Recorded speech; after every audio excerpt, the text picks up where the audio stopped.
जय होस्।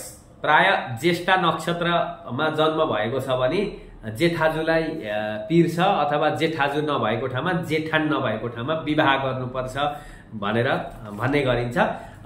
नो या यी यु जम्मै 4वटा अक्षरबाट नाम सुरु भएको छ भने तपाईको ज्येष्ठा नक्षत्र 27वटा नक्षत्रहरू मध्येमा केही पापरीक्षहरू पाप नक्षत्रहरू केही दोषी नक्षत्रहरू जस्तो अश्लेषा ज्येष्ठा विशाखा त्यसैगरी मूल आदि नक्षत्रको चाहिँ केही नक्षत्र शान्ति विधि पनि धर्म सिन्धु निर्णय सिन्धु आदिमा वर्णन गरिएको छ, किनकि त्यसले केही न केही असर पार्छ, त्यही भएर यसको शान्ति गर्नुपर्छ भन्ने छ। ज्येष्ठा नक्षत्र यदि भेटेको छ भने ज्येष्ठा नक्षत्रका स्वामीको प्रतिमा, ज्येष्ठा नक्षत्रका स्वामी भनेका इन्द्रको पूजा गरेर नक्षत्र 27 नक्षत्रको पूजा गरेर नक्षत्रेशको विशेष पूजा आराधना गरेर यसको शान्ति विधि गर्न सकिन्छ।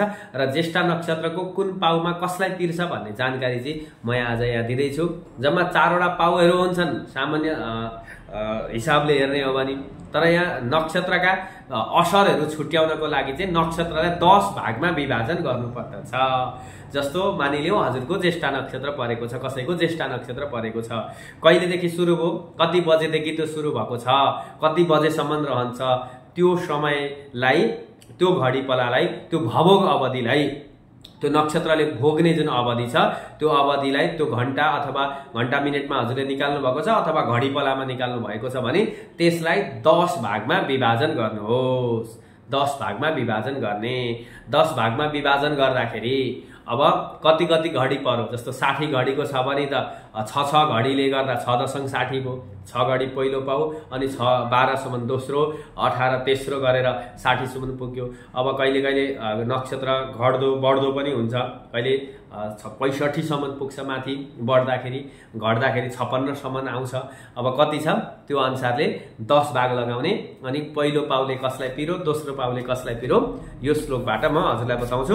मसँग निर्णय सिन्धु छ, निर्णय सिन्धुमै बताएको छ कि ज्येष्ठादौ जननी माता, द्वितीय जननी पिता, तृतीय जननी भ्राता, स्वयं माता चतुर्थके, आत्मानं पंचमे हन्ति, षष्ठे गोत्र क्षयो भवेत्, सप्तमे चो भयकुलम, ज्येष्ठम भ्राता र अष्टमे, ज्येष्ठम भ्राता र अष्टमे, नवमे श्वशुरम हन्ति, सर्वम हन्ति, दशाम शके।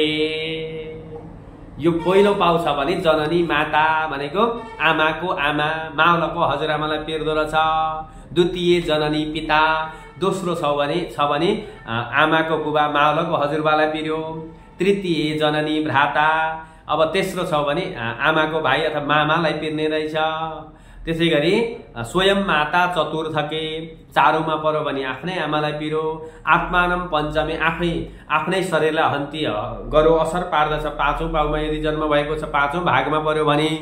त्यसै गरी षष्ठे गोत्र क्षयो, गोत्रमा आफन्तमा स्वगोत्रमा असर पर्दछ, 6औं पाउ भेटेको छ भने। सप्तमे जो भयकुलम, उभय कुलम भनेको आफ्नो कुल र मावलको कुल दुईटै कुललाई असर पार्नेवाला 7औंमा हुन्छ। त्यसै गरी 8औंमा आफ्नो उसको दाइलाई पिर्नेवाला हुन्छ। र 9मे श्वशुरम हन्ति, 9 भाग पर्यो भने श्वशुरालाई पिर्नेवाला हुन्छ। त्यसै गरी 10औं अन्तिम भाग पर्यो भने चाहिँ यसले सबैतिर असर पार्ने हुन्छ। त्यही भएर यसको शान्ति विधि गर्नुपर्दछ। र जेठान, जेठी सासु आदिलाई मात्र नभएर यी अरू सम्बन्धमा पनि यसले असर पार्ने र ऊ आफैमा पनि ज्येष्ठा नक्षत्र भएको व्यक्ति केही न केही कुराले ऊ कमजोरी हुन्छ, त्यस अर्थमा पनि यसको शान्ति विधि गर्नुपर्दछ। सबै अग्निस्थापना विधिद्वारा हवन आदि कर्म गर्नुपर्दछ, रुद्राभिषेक गर्नुपर्दछ, भगवानको पूजा गर्नुपर्दछ, नवग्रह 10 दिक्पालको पूजा गरेर विशेष इन्द्रजीको प्रतिमा सकिन्छ सुनको प्रतिमा बनाउने, सकिँदैन चाँदीको, त्यो पनि सकिएन भने अन्य धातुको प्रतिमा बनाएर अथवा थालमा प्रतिमाको आकृति इन्द्रदेवको आकृतिलाई आह्वान गरेर पूजा गर्नुपर्दछ। यसो गर्दा ज्येष्ठा नक्षत्रको शान्ति हुने गर्दछ। र यो ज्येष्ठा नक्षत्र शान्ति विधि कर्मकाण्ड प्रदीप, बृहत कर्मकाण्ड, कर्मकाण्ड भास्कर आदिमा प्रशस्त पाइन्छ। र हजुरहरूले पनि निर्णय सिन्धुमै हेर्नुभयो भने पनि के कुन नक्षत्रको के गरिन्छ, के गर्नुपर्दछ भन्ने पनि भेट्न सक्नुहुन्छ। अथवा योग्य ज्योतिषी गुरुजीहरूसँग सल्लाह लिएर ज्येष्ठा नक्षत्र, मूल नक्षत्र, अश्लेषा नक्षत्र, त्यसै गरी विशाखा आदि नक्षत्र परेको छ भने त्यस्ता व्यक्तिको सानैमा शान्ति गरिहाल्नुपर्छ। यदि छुटेको छ भने पछि भए पनि यसको शान्ति गरेर अघि बढ्दा भयङ्कर भाग्यमानी हुन्छन् व्यक्तिहरू। मूल नक्षत्रका व्यक्तिहरू, अश्लेषा नक्षत्रका व्यक्तिहरू यसको शान्ति विधि पुग्यो भने उनीहरू स्वयंमा अत्यन्त शक्तिशाली हुन्छन्। उनीहरूमा यति शक्ति हुन्छ कि उनीहरूले उनीहरू यसै पनि शत्रुनाशक योगमा जन्म भएको हुन्छन्। उनीहरूका शत्रु, उनीहरूको विपक्षीहरू टिक्दै नटिक्ने हुन्छ। उनीहरूले त अरूलाई पनि पिर्नेवाला, कसैको कुनै पाउ अघि सुन्नु पनि आफैलाई पनि पिर्नेवाला हुन्छ। त्यही भएर यसको विधि विधान गर्यो भने त्यसले सकारात्मक फल दिन्छ र जीवन उज्जवल बन्छ र भाग्य पनि धेरै राम्रो बन्छ। नक्षत्र शान्ति गर्नु धेरै राम्रो मानिएको छ।